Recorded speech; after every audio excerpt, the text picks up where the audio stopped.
Hey guys, it's Cameron here with Emerson Property Management. Every week I bring you tools, tactics, strategies, lessons I've learned, things that have helped me build up a sizable earn portfolio in about 2 years and now manage that portfolio. Today I had a great question from Sarah, and I want to read the question. It's a lengthy question, and then go through the bullet points. It's basically going to talk about condos. So if you guys are interested or thinking about investing in condos, I think this will really help you out. And with the explosion of the necessity for affordable housing, you see a lot more condos going in, or at least I have here in Houston. So, hello Cameron, hope all is well, all is good. I've been watching some of your YouTube videos on real estate investing and have been eager for quite some time to get started buying properties. I plan on purchasing a home for my residence in 2022. At the time of this recording, this is June of 2021. So next year. However, I've been pondering the idea of purchasing a condo in the area to turn as an investment. My partner and I can't figure out if it would be smarter to purchase a condo here for about the same price as a single family home. I cranked some numbers and feel confident that the ROI in both properties would be fairly similar. Do you have any suggestions or pros and cons to owning a condo as an investment versus a single family home? Sarah, this is a great question.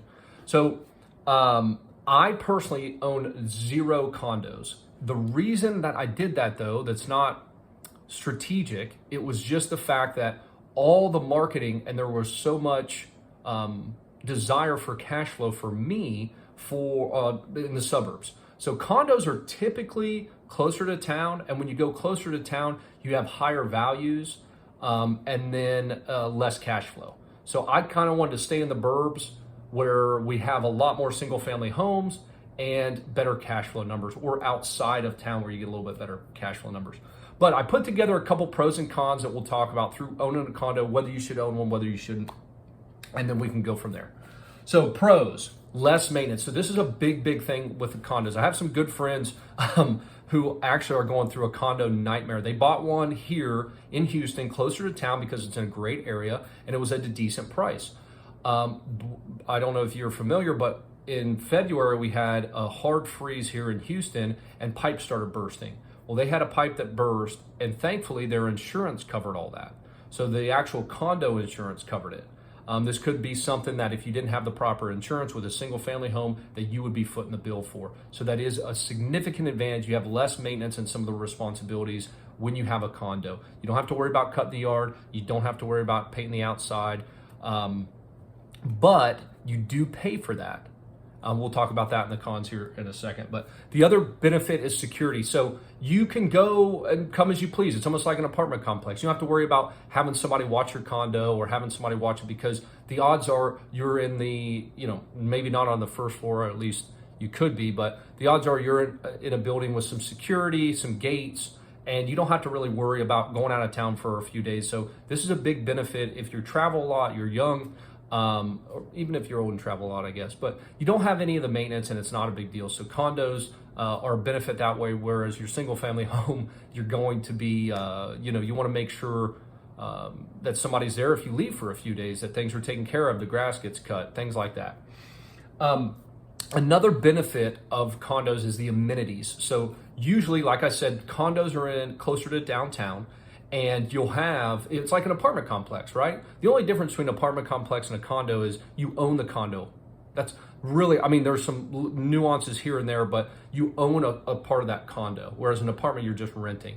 But all the amenities are very similar that condos offer compared to apartments. So you usually get a pool, you usually get some common areas. Those things come up, maybe preferred parking or what have you, that you don't get with a single family home. You might get your driveway, maybe you buy a pool, but you're the one maintaining it. So there's some benefits there, gyms, memberships, all sorts of stuff like that. So that's one benefit. Another benefit with a condo. And then the last one, like I mentioned, this is a benefit. It could be a con to you as well, but one of the benefits, especially if you're a young professional, some people like to be closer to downtown.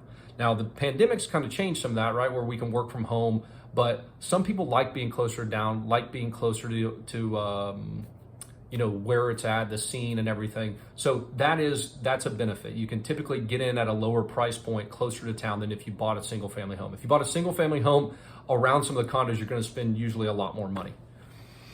So that's the pros.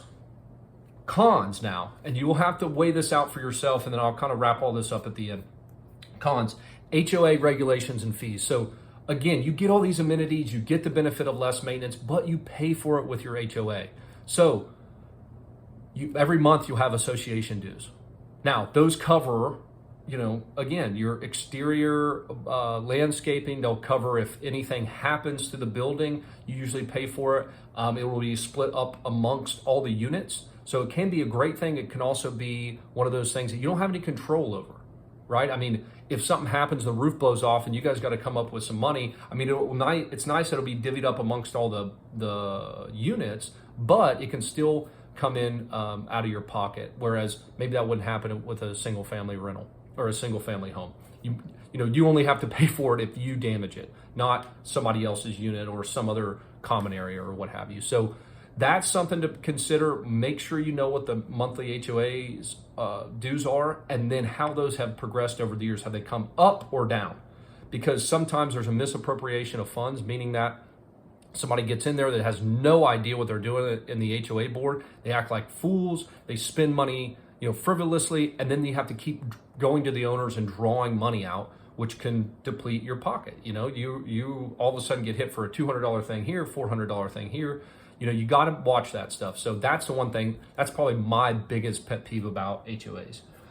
One of the things that you got to think about too, if you're looking at this from an investment perspective, this might not be that big of a deal, but they are harder to sell sometimes. HOAs, condos usually sit on the market longer than single family rentals. Now, there has been some tilt towards condos, I think, from an affordability perspective. So this has been true in the past that condos sit longer, but as we've seen, at least in 2020 and 2021, the real estate market is incredibly hot. Meaning, we're at days on market is just days. It's not weeks or months anymore. So this could be something that goes away and tilts the other way, and it probably is different for your area as well. So just get an agent, or I don't know how you're going to purchase this, but if you're working with an agent, they can pull the days on market for condos in this area that you're looking at versus condos or single family homes where you're looking at in the other area, and you can see if there's any difference. Less appreciation than single family rentals. So this has also been historically a thing where single family rentals, while they're more attractive for people because you're dealing with people who like some privacy, right? That's one of the downsides. You're on top of everybody. You're in a complex. So some people like their privacy and want the single family home. They do not want to be in an apartment style condo anymore. So those typically see more appreciation in the single family rental game. Now, again, this is tilting back and forth. Affordability, prices have gone up through the roof, so people can only afford a condo price. They can only afford, I say only afford, it's just cheaper. You can get in, you're a little less space, but at least people can buy, they're closer to town and whatnot. So those scales are tilting. Again, see what's happened in your area. Maybe condos are becoming a real big thing in your area, maybe not, I don't know. You just have to look at that. But traditionally, single family homes have outpaced in appreciation. And I don't know, again, up here, you guys will see appreciation does play a huge aspect in the returns on your investment property. I talk about some returns on your property or how you evaluate property in that video up here or there, so check that out. The last one, and kind of touched on this, is less privacy. So why the single family homes are more attractive is because a lot of people don't want to be on top of one another. You don't want to have to listen to somebody banging upstairs or sweeping at 2 a.m. or whatever. You want your privacy, you want your yard, you want the quiet, peace and quiet. So, you just got to think about that aspect if that's something that you want to do. And that can be from a tenant's perspective too. Some tenants don't care. They like apartments. They don't mind. A younger crowd usually doesn't mind. Usually the older crowd is the one that likes the single family home. So also if they're raising a family. So you got to think about your demographic, what market you're going after. You don't want to try to, here's a really good example of something random, but not putting a tub into a place where you're going to have families rent. So they have kids, they need a tub to bathe their children. that's something where people are putting all these stand-up showers in, and you could become an obsolete. Your rental could become obsolete because you didn't think about something like that. You're trying to target a demographic that doesn't have kids when that's who's coming into your area to rent. So you got to think about that. Who is your target market? And that's kind of pros and cons, both sides, at least from my perspective. Now, if I kind of tidy this up and put a bow on it, again, I do not have any condos. I do not own any condos. One of the biggest drawbacks for me is that unknown of the association dues. So I don't know how that works out, right? You never know how those are going to pan out over the next few years, and especially over 30 years on your investment. However, if it cash flows, if your first investment cash flows, I always recommend your first investment to cash flow because you're going to make a lot of mistakes, right? I made plenty. I make them every day, but you want to have some cash flow as a buffer. Now, when you do your cash flow analysis, if it starts getting tight on a condo, it's just, you can't do the same repairs and maintenance. So if you're trying to compare apples to apples, they're different. You might have more historical appreciation for a single family rental. You might have less for your condo, or vice versa, depending upon your area, but you're going to have a lot less maintenance and repairs. So make sure that you're comparing the apples to apples.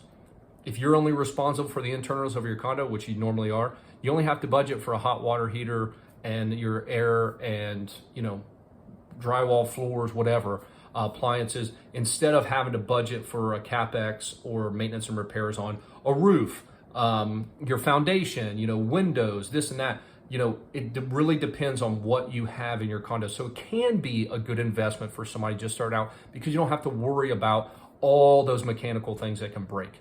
And if it does, like a roof blows off or something, you're splitting it with the condo. You're splitting it amongst the 10, 20, 30, 50 units in the condo. So there are benefits both sides. Again, I personally do not like condos. I think that you can do better with single family rentals. You have more control. It opens up to a bigger demographic, and especially with COVID and people working from home a lot more, single family rentals are becoming more attractive. So I hope that was helpful, Sarah. If it was, let me know. If it wasn't, let me know below. I'm glad to do this. Hey, sorry about that. We got cut off there. So I appreciate the question, Sarah. Thank you so much. If this was helpful, let me know, and we'll see you all next week. Thanks.